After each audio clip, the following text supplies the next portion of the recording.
फोनमा तो करेलू बहाना कौन अदतिया तू सिखलू हे जाना करे निजे फोनमा तो करेलू बहाना कौन अदतिया तू सिखलू हे जाना मिलबू न हमसे तो दूसरा से सेट हो जाई हो तो फौजी रे ओइहा जाय के टपरी पे योरो वही भेंट हो जाई हो तो सबेरे ओइहा जाय के टपरी पे योरो वही भेंट हो जाई।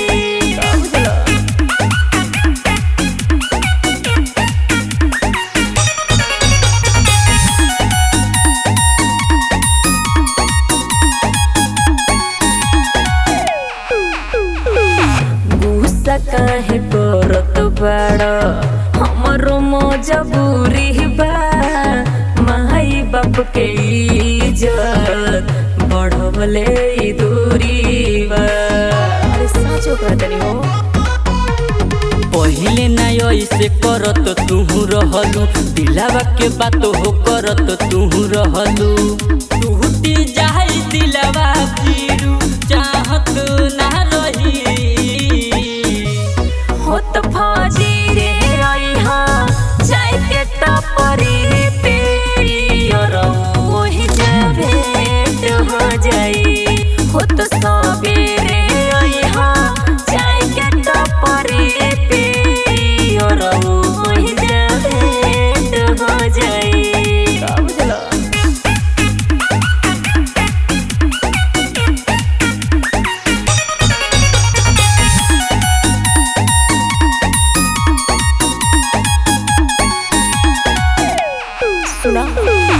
यादो आनंद हौआ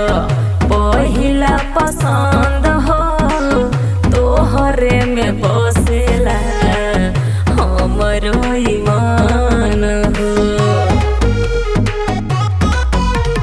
कहा बाट बाटे की सच कहतारू दिल फिर कहता कि झूठ बोलतारू यदि बात झूठ होई फेरू गरिया हो तो फौज